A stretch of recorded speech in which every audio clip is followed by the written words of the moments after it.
Hi, everyone. Welcome back to Learn With Me. I'm Deborah Hanson, and today we're going to be looking at AP Psychology 4.5, Social Cognitive and Trait Theories of Personality. So thank you so much to everybody who's subscribed to the channel. Really appreciate it. Love seeing the numbers go up. It's kind of fun.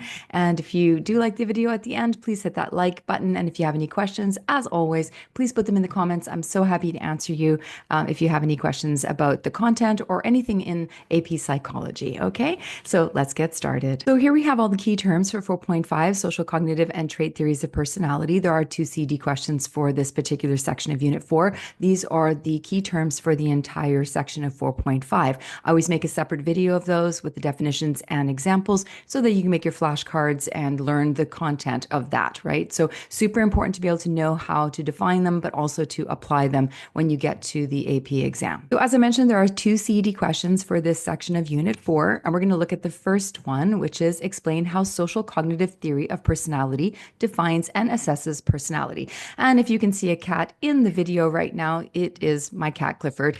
He does tend to join me often when I'm teaching. So as we say, cats are really good for your mental health. Let's just start with a little introduction to social cognitive theory. Social cognitive theory emphasizes how personality develops through interactions between behavior, personal factors, and the environment. Let's start by talking about a concept called reciprocal determinism. This was introduced by Albert Bandura, who's a key figure in psychology. This idea helps explain how our personality is influenced by the dynamic interaction between our behavior, our personal factors, and our environment. So let's break it down.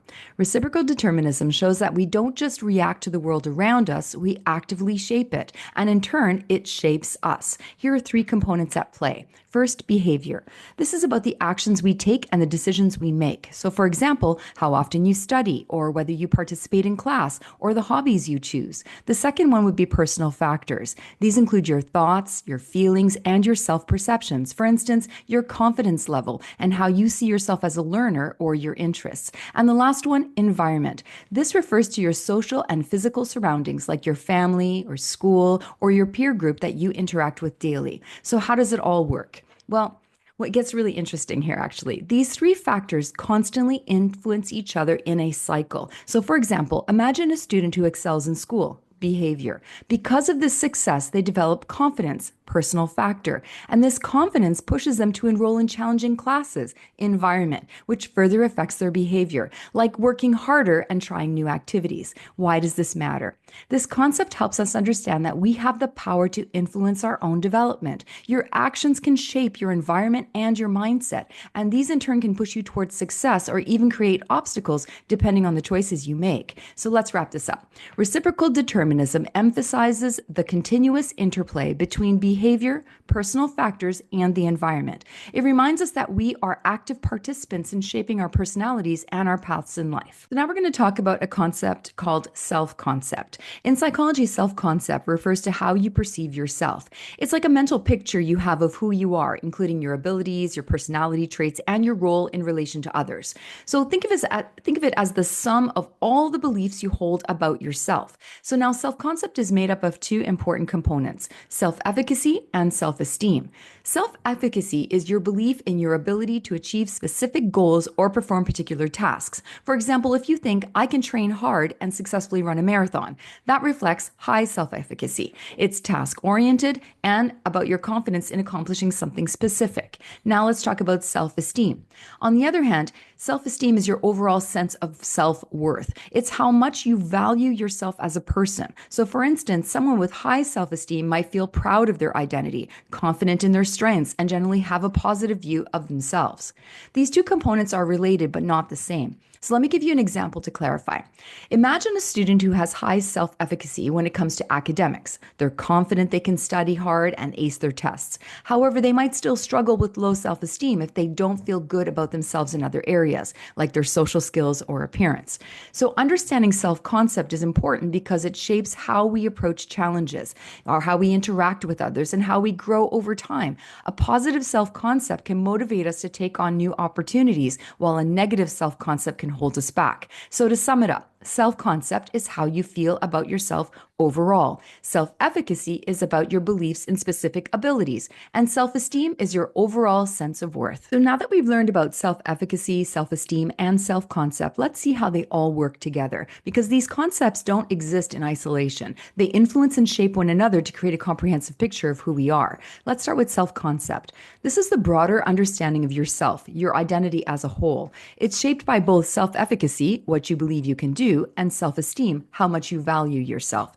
Think of self-concept as the big picture, with self-efficacy and self-esteem as the key building blocks. So how do they interact? High self-efficacy boosts self-esteem. When you believe in your ability to achieve a goal, it often leads to success. And that success makes you feel good about yourself, raising your self-esteem. Positive self-esteem reinforces self-efficacy. If you have confidence in your worth and identity, you're more likely to set ambitious goals and believe that you can achieve them, so further strengthening your self-efficacy. Here's an example. Imagine someone who is great at public speaking. Their confidence in this ability is self-efficacy. Because they feel capable and competent in this area, they feel good about themselves in social settings, which boosts their self-esteem. And together, these experiences contribute to a strong self-concept, where they see themselves as capable, confident, and socially skilled. So in short, self-efficacy and self-esteem are constantly influencing each other and shaping your overall self-concept. When one is strong, it often strengthens the other, creating a positive cycle of confidence and growth. When it comes to assessing personality in social cognitive theory, we focus on understanding how people think, feel, and behave in different situations. Social cognitive theory emphasizes the interaction between personal factors, behavior, and the environment. And to measure this interaction, psychologists use specific methods. The first one would be observational assessments. These involve evaluating behavior in real life or controlled settings to understand how individuals act in various situations. Here's an example for you. A teacher observes a student's persistence while solving a challenging math problem.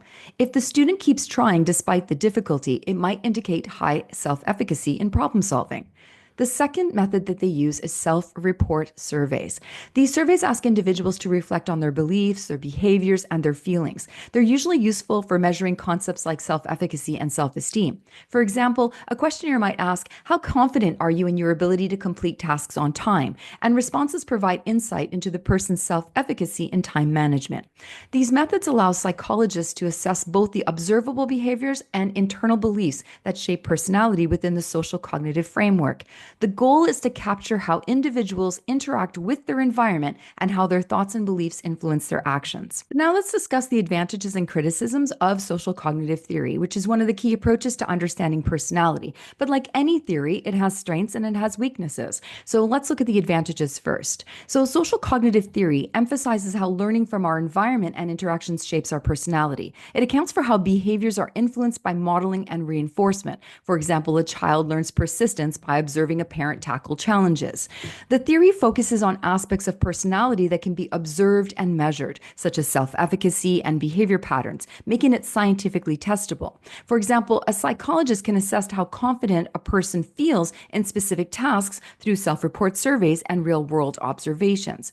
Now, let's look at the criticisms. So critics argue that social cognitive theory doesn't give enough weight to genetic and biological influences on personality, such as temperament or inherited traits. So for example, someone's risk-taking behavior might be more influenced by genetic predisposition than by learning or environment. The theory tends to focus on conscious thought and observable behaviors, potentially ignoring how unconscious processes, as suggested by psychoanalytic theory, influences personality. So, for example, deep-seated fears or unresolved child conflicts might shape behavior in ways social cognitive theory doesn't address. So let's summarize that.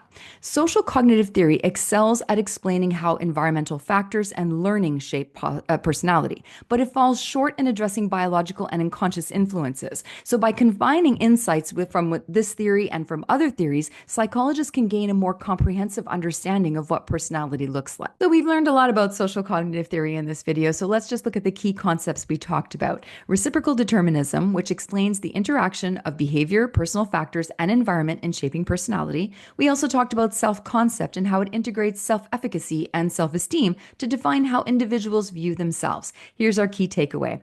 Social cognitive theory offers valuable insights into how personality is influenced by interactions and beliefs, making it applicable in education, therapy, and personal development. So that covers all the essential knowledge that we need to know for the first CED question in 4.5, which was explain how social cognitive theory of personality defines and assesses personality. So hopefully you found that helpful. If you did, hit that like button for me. And if you haven't subscribed to the channel yet, please do so. That really does help me a lot. You'll also find the link below to the full slideshow and notes to all the videos, as well as a workbook, everything that you need to cover the entire Unit 4. And if you follow the link, you'll also see on my store that I have them for all 5 units. So hopefully you found it helpful again. Thank you so much for listening. See you next time.